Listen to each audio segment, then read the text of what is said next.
Welcome to my class. अच्छा students, chapter start था हमारा वेक्टर्स एंड इक्विलिब्रियम। और आज तक हमने जितनी भी टॉपिक्स पढ़े इसी चैप्टर में, एक हमने वेक्टर्स पढ़ा, फिर उसके बाद वेक्टर को हम किस तरह रिप्रेजेंट करते हैं, फिर उसके बाद रेक्टेंगुलर कोऑर्डिनेट सिस्टम, और फिर उसके बाद types of vector, addition of vector, और फिर लास्ट पे जो हमने पढ़ा था वो हमने एक वेक्टर को हम अगर एक स्केलर नंबर से हम मल्टीप्लाई करें तो फिर उस पे क्या इफेक्ट पड़ेगा। ठीक है, आज का जो लेक्चर है वो हमारा रिजोल्यूशन ऑफ वेक्टर। अब रिजोल्यूशन ऑफ वेक्टर जिस तरह नाम से जाहिर है कि एक वेक्टर को हमने रिजॉल्व करना है, रिजोल्यूशन मीन्स के रिजॉल्व करना है। अब यहाँ पर ये किस तरह कौन सा प्रोसेस है, अब प्रोसेस मीन्स के रिजोल्यूशन ऑफ वेक्टर, चलो स्टार्ट लेते हैं। यहाँ पर ये एक ऐसा प्रोसेस है, हम यूँ कहते हैं कि स्प्लिटिंग मीन्स कि यहाँ पर, या आप यूँ कहते हैं splitting of a vector, a process of splitting of a vector. एक वेक्टर को हम क्या करते हैं, स्प्लिट करते हैं एंड टू टू और मोर वेक्टर मीन्स कि दो या दो से ज्यादा वेक्टर में हम क्या करते हैं, एक वेक्टर को स्प्लिट करते हैं। तो यहाँ पर splitting of a vector and to two और more vector, two or more vector, दो या दो से ज्यादा वेक्टर में हम क्या करते हैं, इसको हम स्प्लिट करते हैं। और ये जो दो या दो से ज्यादा वेक्टर होते हैं, इन वेक्टर्स को हम क्या कहते हैं, इन वेक्टर्स को हम कंपोनेंट्स ऑफ वेक्टर कहते हैं। क्या कहते हैं, कंपोनेंट्स ऑफ वेक्टर कहते हैं। अगर ये कंपोनेंट आपस में परपेंडिकुलर है, इफ दे आर परपेंडिकुलर, अगर ये परपेंडिकुलर है, परपेंडिकुलर के लिए मैं ये वाला निशान यूज करूंगा। अगर ये वेक्टर, दो वेक्टर अगर आपस में परपेंडिकुलर है, then this is called rectangular component. फिर इनको हम क्या कहते हैं, रेक्टेंगुलर कंपोनेंट। ठीक है, रेक्टेंगुलर कंपोनेंट। अच्छा, ये तो हमारे पास जस्ट उसका थोड़ा सा मैंने ये क्या कि यहाँ पर रेजोल्यूशन ऑफ वेक्टर क्या होता है। रेजोल्यूशन ऑफ वेक्टर मीन्स का process of splitting of a vector. एक वेक्टर को हम क्या करते हैं, स्प्लिट करते हैं दो या दो से ज्यादा वेक्टर में। और ये जो दो वेक्टर में हम इसको स्प्लिट करते हैं, यहाँ पर या दो या तीन वेक्टर में हम इसको स्प्लिट करते हैं, इसको हम क्या कहते हैं, component of a given vector. जो वेक्टर आपने स्प्लिट किया उस वेक्टर के कंपोनेंट्स है। अगर ये कंपोनेंट आपस में परपेंडिकुलर है तो इसको हम क्या कहते हैं, इसको हम रेक्टेंगुलर कंपोनेंट्स हम कहते हैं। ठीक है, अच्छा अब लेट सपोज करते हैं कि हमारे पास रेजोल्यूशन ऑफ, यहाँ पर चूंकि जारी बात है एग्जाम्पल तो देना पड़ेगा। अब उस एग्जाम्पल की मदद से हमने क्या करना है, वेक्टर को रिजॉल्व करना है, और उस वेक्टर का हमने फिर मैग्नीट्यूड भी फाइंड आउट करना है, और फिर आखिर में हमने उस वेक्टर का डायरेक्शन हम किस तरह फाइंड आउट करते हैं। तो रेजोल्यूशन ऑफ वेक्टर में हम आज ये हम पढ़ेंगे। ठीक है, अब हम लेट करते हैं, लेट सपोज आपके पास एक वेक्टर ए है। ठीक है, अब ये जो वेक्टर ए है लाई इन दी एक्स वाई प्लेन। अगर ये हमारे पास कौन से एक्स वाई प्लेन में अगर ये वेक्टर ये लाई करता है, तो अब एक्स वाई प्लेन में अगर मैं इसको ड्रा कर, लेट सपोज ये मेरे पास एक एक्स एक्सिस और ये मेरे पास क्या है, वाई एक्सिस है। ठीक है, अब ये मेरे पास एक्स एक्सिस है और ये मेरे पास क्या है, वाई एक्सिस है, और ये हमारे पास क्या ऑरिजिन है जिसको मैं क्या रिप्रेजेंट करता हूँ, ओ से हम इसको रिप्रेजेंट करते हैं। अगर हम इस वेक्टर ए को एक्स वाई प्लेन में, लेट सपोज यहाँ पर एक पॉइंट पी है और इस पॉइंट पी को हम ऑरिजिन से मिलाते हैं, तो ये जिस तरह हमने पोजीशन वेक्टर पढ़ा था, अब ये मेरे पास क्या है, एक वेक्टर को, इस पॉइंट को मैंने ऑरिजिन से क्या किया, इसको रेफरेंस पॉइंट मैंने ऑरिजिन कंसीडर किया, तो ये एक वेक्टर मैंने ड्रा किया। ठीक है, और ये वेक्टर कहाँ पे लाई करता है, ये वेक्टर जो है ये हमारे पास एक्स वाई प्लेन में लाई करता है। ठीक है, ये मेरे पास वेक्टर ए है, और ये जो वेक्टर ए है making an angle theta with x axis, ये एक्स एक्सिस के साथ कुछ एंगल बना रहा है जिसको मैं किस रिप्रेजेंट करता हूँ, थीटा से रिप्रेजेंट करता हूँ। ठीक है, अब यहाँ पर अगर इस पॉइंट पी से, अगर मैं, चूंकि यहाँ पर मैंने क्या कहा था कि एक वेक्टर को हमने क्या करना है, स्प्लिट करना है। ये वेक्टर ए है, इस वेक्टर को मैंने स्प्लिट करना है। स्प्लिट किस तरह करना है कि दो या दो से ज्यादा कंपोनेंट में। अब देखिए यहाँ पर अगर इस वेक्टर ए से अगर मैं एक परपेंडिकुलर लाइन ड्रा कर लूँ, तो यहाँ पर परपेंडिकुलर लाइन ड्रा करने के बाद यहाँ पर अब देखिए इसने क्या किया, यहाँ पर परपेंडिकुलर लाइन मैंने ड्रा की ऑन एक्स एक्सिस, और एक मैंने परपेंडिकुलर लाइन इस पॉइंट पी से मैंने ड्रा किया अलोंग वाई एक्सिस पे। और एलांग एक्स एक्सिस पे यहाँ पर एक पॉइंट पे उसने इसको इंटरसेक्ट किया। यहाँ पर इस पॉइंट को मैं नाम दे रहा हूँ, लेट सपोज आपके पास पी के बाद क्यों, और यहाँ पर इसको मैं एस पॉइंट दे रहा हूँ, ठीक है। अच्छा, अब देखिए इस पॉइंट तक जाने के लिए अगर आप इस ऑरिजिन से देख ले, एलांग एक्स एक्सिस पे आपको इतना डिस्टेंस कवर करना पड़ेगा और एलांग वाई एक्सिस पे आपको इतना डिस्टेंस कवर करना पड़ेगा, ठीक है। तो इस पॉइंट तक जाने के लिए, ठीक है। तो ये अब देखिए ये हमारे पास, अब देखिए यहाँ पर ये दो कंपोनेंट्स आ गए। अब देखिए ये हमारे पास एलांग इस पॉइंट तक, अब देखिए इस पॉइंट तक रसाई के लिए आपको एलांग एक्स एक्सिस पे इस पॉइंट क्यों तक आना पड़ेगा। तो ये अब देखिए ये इस वेक्टर ए का एक्स कंपोनेंट है, मीन्स के वो डिस्टेंस है, वो डिस्प्लेसमेंट है जो कि उसने हॉरिजॉन्टली कवर की है, ठीक है। तो इसको हम क्या कहते हैं, x component of vector A. और इसके अलावा यहाँ पर इस पॉइंट ऑरिजिन से लेकर पॉइंट पी तक अलोंग वाई एक्सिस पे उसने कितने डिस्प्लेसमेंट वे किया, तो अलोंग वाई एक्सिस पे इस वेक्टर ए का एक कंपोनेंट होगा जो कि हमारे पास क्या होगा, वो हमारे पास वाई कंपोनेंट होगा, ठीक है। अब इस वाई कंपोनेंट जो है, इस वाई कंपोनेंट का अल्टरनेट मैं यहाँ पे ड्रा करता हूँ, ठीक है। ये मेरे पास उस वेक्टर का, अब देखिए ये वाई कंपोनेंट है, ठीक है। चूंकि यहाँ पर दोनों वेक्टर की टेल आपस में मिलाने के बाद यहाँ पर इनके दरमियान एंगल 90 है, इसका मतलब कि ये दोनों वेक्टर आपस में परपेंडिकुलर है। अगर ये परपेंडिकुलर है तो इन दोनों कंपोनेंट्स को हम क्या कहते हैं, रेक्टेंगुलर कंपोनेंट्स। तो ये एडिशन ऑफ वेक्टर में, अच्छा पढ़ा था कि एडिशन ऑफ वेक्टर में हम किस तरह वेक्टर को ऐड करते हैं। अब देखिए यहाँ पर, अब देखिए सेकंड वेक्टर का टेल ये, अब देखिए ये वेक्टर यही वेक्टर है, इसका टेल मैंने इस वेक्टर के साथ ज्वाइन किया और यहाँ पर अब देखिए ये हेड, ये हमारे पास क्या आ गया, एक रिजल्टेंट वेक्टर।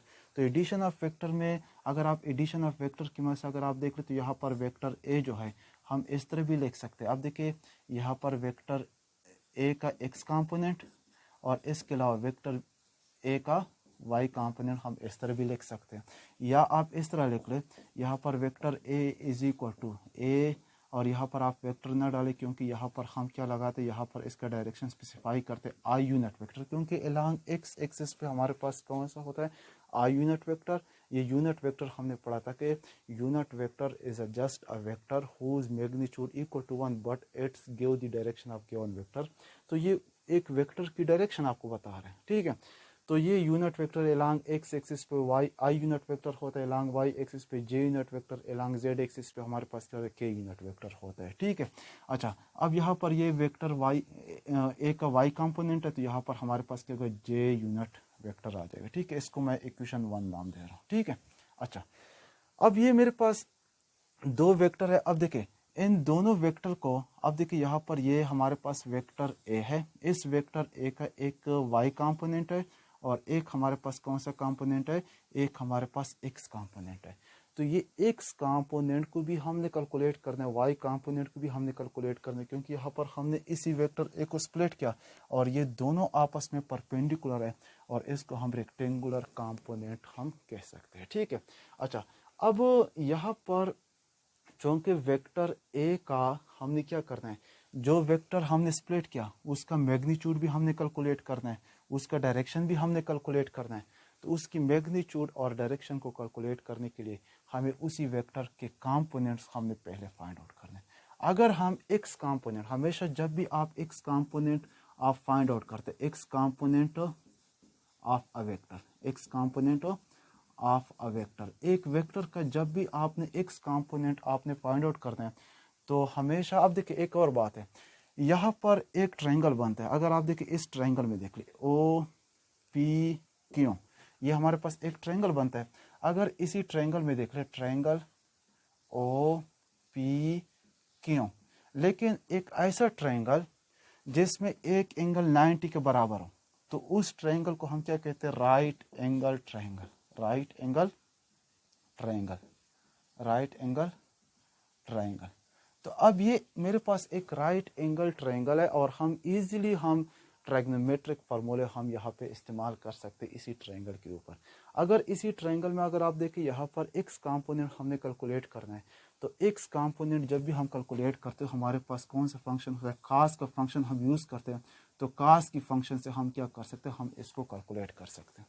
तो कास थीटा अब देखिए यहाँ पर इस वेक्टर ए का हमने एक्स कंपोनेंट कैलकुलेट करना है, तो वेक्टर ए का जब हम एक्स कंपोनेंट कैलकुलेट करेंगे तो यहाँ पर cos थीटा हमारे पास इक्वल होता है base divided by hypotenuse, base divided by hypotenuse. अब देखिए हमेशा जब भी जहाँ पर थीटा आता है एक राइट एंगल ट्रायंगल में, थीटा के अपोजिट साइड को हम क्या कहते हैं, परपेंडिकुलर कहते हैं, और जो एंगल 90 होता है, एंगल 90 के अपोजिट साइड को हम क्या कहते हैं, हाइपोटेन्यूस कहते हैं, और जो रह जाता है वो हमारे पास क्या कहलाता है, वो हमारे पास बेस कहलाता है। ठीक है, अच्छा, cos theta is equal to base divided by hypotenuse, और बेस हमारे पास क्या है, बेस हमारे पास A X divided by hypotenuse हमारे पास क्या है, ए है, तो यहाँ पर आपके पास क्या आ जाएगा, cos थीटा। अब यहाँ से आप देखिए ए को आप इधर शिफ्ट करें तो यहाँ पर क्या होगा, मल्टीप्लाई होगा, तो आप यू भी लिख सकते हैं कि एक्स कंपोनेंट हमारे पास किसकी इक्वल आ गया, ए इनटू cos थीटा, क्योंकि हमने ए को इधर शिफ्ट किया तो A cos theta is equal to A X, तो ये हमारे पास एक्स कंपोनेंट हमने कैलकुलेट कर दिया। ठीक है, इसी तरह अगर आपने वाई कंपोनेंट कैलकुलेट करना है तो वाई कंपोनेंट कैलकुलेट करने के लिए Y component of a vector, एक वेक्टर का वाई कंपोनेंट अगर आपने कैलकुलेट करना है तो उसके लिए हम कौन सा फंक्शन यूज़ करते हैं, चूंकि ये एक राइट एंगल ट्रायंगल है तो उसके लिए हम साइन का फंक्शन यूज़ करते हैं। ठीक है, साइन, अब देखिए यहाँ पर क्या थीटा है इस ट्रायंगल में, साइन हमारे पास, साइन जो है वो हमारे पास परपेंडिकुलर डिवाइडेड बाई हाइपोटेन्यूस, ये मैथमेटिकल फार्मूला है और इसको हम यूज़ करते हैं। ठीक है, अच्छा, अब देखिए sine theta is equal to perpendicular divided by hypotenuse, perpendicular हमारे पास क्या है, ए वाई है, ठीक है, डिवाइडेड हाइपोटेन्यूस हमारे पास क्या है, वेक्टर ए है, तो यहाँ पर साइन थीटा। ठीक है, अच्छा, अब वेक्टर ए को आप इधर शिफ्ट करें तो यहाँ पर क्या होगा, मल्टीप्लाई होगा ए इनटू साइन थीटा, और यहाँ पर आपके पास क्या आ जाएगा, ए वाई। आप इसी तरह भी लिख सकते हैं कि ए वेक्टर ए का वाई कंपोनेंट किसके बराबर आ गया, ए इनटू साइन थीटा। अच्छा, अब ये मेरे पास इक्वेशन नंबर 3 है। ठीक है, ये तो वेक्टर ए है, अगर कोई और वेक्टर है, लेट सपोज एफ वेक्टर है, बी वेक्टर है, तो यहाँ पर फिर एफ, अगर एफ वेक्टर है तो F Y is equal to F sine theta होगा, अगर बी वेक्टर है तो यहाँ पर B Y is equal to B sine theta होगा, कोई भी वेक्टर, ये तो जस्ट मैंने सपोज किया है कि मेरे पास लेट सपोज एक वेक्टर ए है। ठीक है, तो ये मेरे पास, अब देखिए इस वेक्टर ए, जो वेक्टर ए है, वेक्टर ए के दो कंपोनेंट्स जो आपस में परपेंडिकुलर कंपोनेंट्स थे, जिसको हम रेक्टेंगुलर कंपोनेंट्स हम कहते हैं, तो इन कंपोनेंट्स को मैंने फाइंड आउट किया। अगर हम इन कंपोनेंट्स को अगर हम इक्वेशन 1 में हम पुट करें तो मेरे पास वेक्टर ए, मैं इसी फॉर्म में भी हम इसको हम लिख सकते हैं। अब देखिए ए एक्स की जगह हमारे पास आ जाएगा ए cos थीटा, और साथ I unit vector plus A Y की जगह हमारे पास क्या आ जाएगा, ए वाई की जगह ए साइन थीटा, और साथ हमारे पास क्या आ जाएगा, जे यूनिट वेक्टर आ जाएगा। ये हमारे पास क्या, ये इसको आप इक्वेशन ए नाम दे दे। ठीक है, अच्छा, ये तो हमने एक वेक्टर को जब हमने रिजॉल्व किया कंपोनेंट्स में, और इन कंपोनेंट्स की मैग्नीट्यूड हमने इस तरीके से कैलकुलेट किया कि अगर आपने एक्स कंपोनेंट का मैग्नीट्यूड कैलकुलेट करना है तो ए cos थीटा से कैलकुलेट करेंगे, अगर आपने वाई कंपोनेंट से कैलकुलेट करना है तो वाई कंपोनेंट से आप ए साइन थीटा यूज़ करेंगे, अगर कोई और वेक्टर है तो वाई कंपोनेंट यहाँ पर जो भी वेक्टर आप लगा ले, एफ वेक्टर है, बी वेक्टर है, बी साइन थीटा होगा, एफ साइन थीटा, जो भी आप लगाते हैं। ठीक है, तो ये तो हमने वही कंपोनेंट हमने कैलकुलेट किए, लेकिन ये कंपोनेंट आपस में परपेंडिकुलर थे तो इनको हम क्या कहते हैं, रेक्टेंगुलर कंपोनेंट्स कहते हैं। ठीक है, अच्छा, अब हमारा काम इस वेक्टर के साथ है, क्योंकि हमने इस वेक्टर को हमने क्या करना है, इस वेक्टर का मैग्नीट्यूड भी कैलकुलेट करना है और साथ साथ हमने इसका डायरेक्शन भी कैलकुलेट करना है। अब देखिए यहाँ पर अगर हम यहाँ पर इस वेक्टर की मैग्नीट्यूड की अगर हम बात करें, यहाँ पर हम इस वेक्टर की मैग्नीट्यूड अगर हम कैलकुलेट करें तो मैग्नीट्यूड हम किस तरह कैलकुलेट करेंगे, तो मैग्नीट्यूड कैलकुलेट करने के लिए अब देखिए यहाँ पर चूंकि ये एक ट्रायंगल है, राइट एंगल ट्रायंगल है, और राइट एंगल ट्रायंगल में जितनी भी ट्रायग्नोमेट्रिक फार्मूले हैं हम इजीली हम यहाँ पे इस्तेमाल कर सकते हैं। अब देखिए यहाँ पर एक पिथागोरस थ्योरम है, तो यहाँ पर एक पिथागोरस थ्योरम है, यहाँ पर मैं पिथागोरस थ्योरम पी और यहाँ पर ये थ्योरम लिखता हूँ। ठीक है, पिथागोरस थ्योरम को अगर हम अप्लाई करें तो उसके मुताबिक हम यूँ कहते हैं कि हाइपोटेन्यूस का स्क्वायर, हाइपोटेन्यूस का square is equal to base का स्क्वायर, बेस का स्क्वायर प्लस परपेंडिकुलर का स्क्वायर। ठीक है, तो जब हम ये यूज़ करेंगे, हाइपोटेन्यूस हमारे पास क्या है, वेक्टर ए है, तो यहाँ पर ए का स्क्वायर और यहाँ पर बेस का स्क्वायर, बेस हमारे पास क्या है, ए एक्स का स्क्वायर, और यहाँ पर परपेंडिकुलर हमारे पास क्या है, ए वाई, तो यहाँ पर ए वाई का स्क्वायर होगा। ठीक है, तो यहाँ पर अगर आप दोनों साइड पे स्क्वायर रूट आप ले लें, तो स्क्वायर रूट लेने के बाद यहाँ पर ये स्क्वायर रूट के साथ कैंसिल होगा, तो आपके पास क्या आ जाएगा, ए का मैग्नीट्यूड आ जाएगा। तो यहाँ पर आपके पास ए एक्स का स्क्वायर प्लस ए वाई का स्क्वायर और ये अंडर रूट। ठीक है, अगर ये वेक्टर, अच्छा यहाँ पर ये वेक्टर ए का मैग्नीट्यूड आ गया, कितना आ गया, ए एक्स का स्क्वायर प्लस ए वाई का स्क्वायर। अब इस वेक्टर को अगर ये स्पेस में लाई करता है, लेट सपोज यहाँ पर अगर आप, मैं सपोज करूँ कि लेट सपोज ये मेरे पास ये एक्स वाई प्लेन है, अब यहाँ पर वेक्टर तो ये है एक्स वाई प्लेन में लाई करता है। ठीक है, तो फिर तब जाके हम कहते हैं ए एक्स का स्क्वायर प्लस ए वाई का स्क्वायर। अगर हमारे पास एक्स वाई जी है, मीन्स कि यहाँ पर 3 डायमेंशनल, यहाँ पर एक वेक्टर लाई करता है। ठीक है, तो जब यहाँ पे एक वेक्टर लाई करता है, तो इस वेक्टर के 3 कंपोनेंट, एक एक्स कंपोनेंट, एक वाई कंपोनेंट और एक हमारे पास क्या होगा, जेड कंपोनेंट होगा। ठीक है, तो फिर उसी वेक्टर का magnitude for more than 2 vector, अगर आपके पास फॉर 3 वेक्टर के लिए मैग्नीट्यूड के ए एक्स का स्क्वायर प्लस ए वाई का स्क्वायर प्लस ए जेड का स्क्वायर, मीन्स के जेड कंपोनेंट भी होगा और साथ साथ यहाँ पर क्या आ जाएगा, अंडर रूट आ जाएगा। ठीक है, तो ये इस वेक्टर ए का हमने क्या किया, मैग्नीट्यूड हमने फाइंड आउट किया। फिर उसके बाद चूंकि यहाँ पर ये जो वेक्टर हमने रिजॉल्व किया, फिर उसके बाद हमने क्या करना है, इस वेक्टर ए का हमने क्या करना है, डायरेक्शन। डायरेक्शन हम इस एंगल से हम क्या कर सकते हैं, फाइंड आउट कर सकते हैं। अब देखिए डायरेक्शन, अगर ये एंगल अगर आप ज़्यादा करें, ज़्यादा करने से फिर डायरेक्शन यू बन जाएगा। अगर आप 90 डिग्री पे करेंगे तो डायरेक्शन यू हो जाएगा। यहाँ पर आप जितना भी एंगल आप बढ़ाते जाए, तो उसके मुताबिक उसी वेक्टर का डायरेक्शन भी चेंज होता जाएगा। ठीक है, तो इसका मतलब कि हमने इस एंगल को कैलकुलेट करना है। तो जब हम इस एंगल को कैलकुलेट करेंगे, तो वो एंगल हमें क्या देगा, वो उसी वेक्टर का डायरेक्शन होगा। ठीक है, फॉर डायरेक्शन, अगर हम डायरेक्शन की बात करें, फॉर डायरेक्शन, डायरेक्शन के लिए अब देखें, यहाँ पर एक ट्रिग्नोमेट्रिक फार्मूला हम यूज़ करते हैं टेंजेंट थीटा का। तो यहाँ पर हमारे पास टेंजेंट थीटा हमें पता है, tangent theta is equal to perpendicular divided by base. ठीक है, तो यहाँ पर परपेंडिकुलर हमारे पास क्या है, A Y divided by base हमारे पास क्या है, A X component of vector A और यहाँ पर टेंजेंट थीटा। ठीक है, तो ये अब देखिए थीटा इज इक्वल टू 10, ये 10 के ऊपर पावर +1 है, तो जब उस साइड पे चला जाएगा तो ये 10 इनवर्स होगा। ठीक है, तो 10 इनवर्स हो, और यहाँ पर ये y कंपोनेंट और ये हमारे पास क्या होगा, x कंपोनेंट। अब देखिए y कंपोनेंट तो ऑलरेडी आपने फाइंड आउट की है। ठीक है, इस फार्मूले से आप फाइंड आउट करेंगे, x कंपोनेंट आप इस फार्मूले से फाइंड आउट करेंगे, तो फिर आप यहाँ पर जो भी रिजल्ट होगा, रिजल्ट इशारिया में या आपके पास इंटीजर फॉर्म में आ जाएगा, उसका आप 10 इनवर्स ले लें, तो आपके पास वही एंगल आ जाएगा। ठीक है, तो ये था हमारा lecture resolution of vector. Resolution of vector के हम एक वेक्टर को किस तरह रिजॉल्व करते हैं, वेक्टर को हम किस तरह कंपोनेंट्स में डिवाइड करते हैं।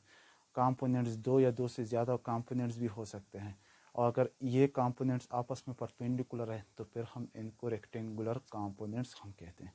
और ये इंतहाई अहम टॉपिक है, क्योंकि जो इसके बाद नेक्स्ट जो हमारा लेक्चर होगा, addition of vector by rectangular component method, तो उसमें उसके लिए आपने ये टॉपिक आपने लाजमी आपने सीखना है। ठीक है, अच्छा, तो ये हमारा रिजोल्यूशन ऑफ वेक्टर था। फिर उसके बाद हमने यहाँ पर रिजोल्यूशन ऑफ वेक्टर में हमने एक वेक्टर को स्प्लिट किया कंपोनेंट्स पे, और इन कंपोनेंट्स के मैग्नीट्यूड हमने कैलकुलेट किए, और फिर उनको वेक्टर फॉर्म में भी हमने लिखा, और फिर उसके बाद यहाँ पर जो हमारे पास वेक्टर था, उसका डायरेक्शन, उसका मैग्नीट्यूड वगैरह हमने कैलकुलेट किया। तो इस हवाले से कोई सवाल आपके जहन में हो, कोई क्वेश्चन आपके जहन में आ सकता है, तो आप कमेंट ज़रूर करें। आप वीडियो को लाइक भी करें, शेयर भी करें, कमेंट्स